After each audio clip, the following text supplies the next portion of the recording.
You got a lot of black voters who are going to vote, who are so afraid of Trump or so afraid of the Republican Party or feel that they don't have anything to offer, which they have not been offering any alternatives. They're going to vote for Biden no matter what. So even if they didn't get some idiot like a Sexy Red, who ain't many black people listening to besides, sometimes the dread of society, and suburban white kids are more listening to Sexy Red than black people kids are. I promise you that much.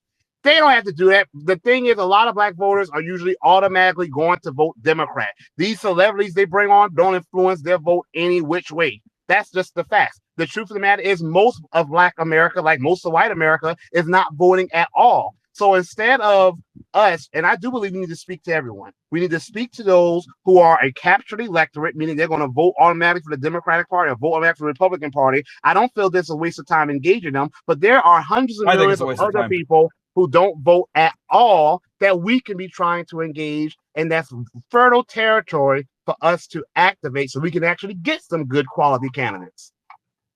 I mean, if I'm going to be all the way honest, I don't even think it's worth it to waste time to try to chase the black vote the way they do, but that's fine. I mean, it is what it is.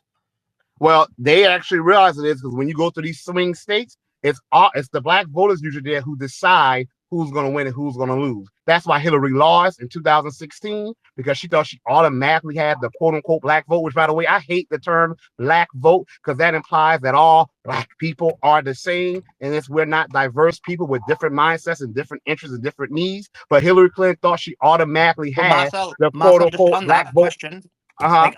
but I agree with you. But then, does not the voting habits kind of demonstrate that there is a more of a monolith when it comes to the black community compared to anybody else? Like, for so long, was it 80-90% have voted Democrat? That doesn't show like a rationale where you're analyzing and there's a dispersity of ideas or thoughts or variation. I mean, it's the reason why Joe Biden said, "You ain't black if you don't. You ain't black if you don't vote Democrat." Like, does that not demonstrate that there is, when it comes compared to any other community, it's the black community? And remember, the black community has been in America since its day zero, and like, for example, the Hispanic community has come in a lot more recently, and yet the high Hispanic community's vote is a lot more diverse, whereas the black vote is still in the high 90s, high 80s, 90s now. So what's your thoughts on that? That's a major problem. That's a major problem. I want to be very clear. When people say like 80-90% of blacks vote for the Democratic Party, that is a misnomer. It's a misrepresentation. What they're saying are that the black people who voted in that particular election, 90% of their vote went towards the Democrats. But that's not 90% of black people, because in any given election, you got like 50-60% of black voters who aren't voting at all. Like in my district is like 50%, 52% black.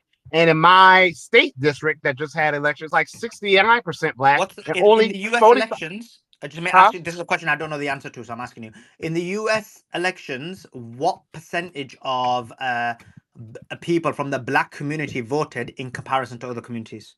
And that's what I was about to say. It's like around almost the same as the white community. It's a little lower. It usually hovers around 48 to 49%.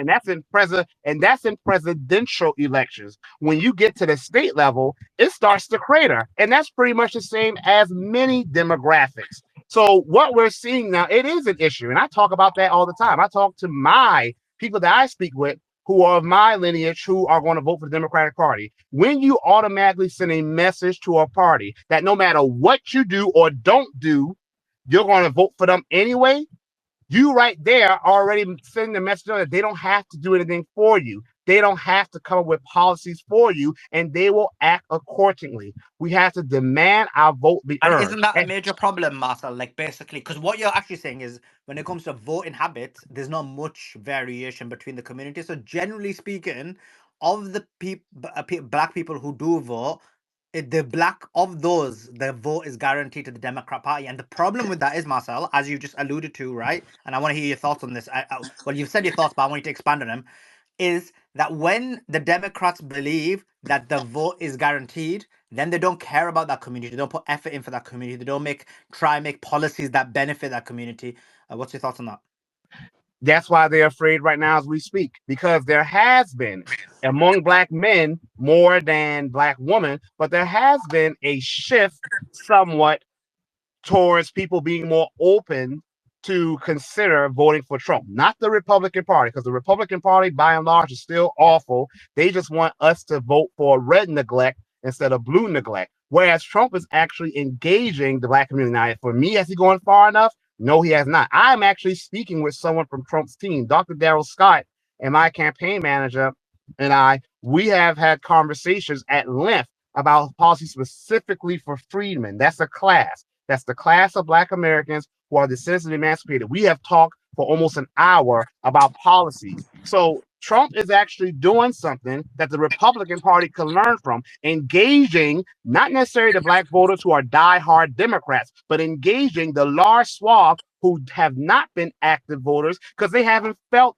that anything's going to change for them either way. And now that's probably why he's going to see an increase. Now, will it be, how large of an increase will it be? I don't know. But the fact that Trump is one of the rare candidates running on the Republican side who's engaging Black voters, talking policies. Again, for me, he's not going far enough, but he's at least talking about things like how mass immigration, and this is the reason why I am supporting Trump, because mass immigration does hurt the Black American community the most. That's illegal immigration, but that's even out of control legal immigration. And that is something that even the Democrats have acknowledged. They've disagreed as to what extent it hurts the Black community, but they've all acknowledged it does, especially Black men. Trump is having that conversation. He's talking about the ways we've been neglected.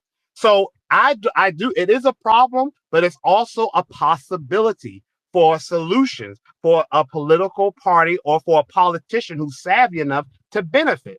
And that's why I am seeing the Democrats are kind of panicking, because you see every year, and it's getting louder and louder, they're losing that guaranteed quote unquote Black vote that they used to be able to rely upon. And they are noticing it. There's more and more articles being written about it every single election cycle, and it's only going to get worse, and it's about time. Appreciate your comments there, Marcel. Let me go to AI Council.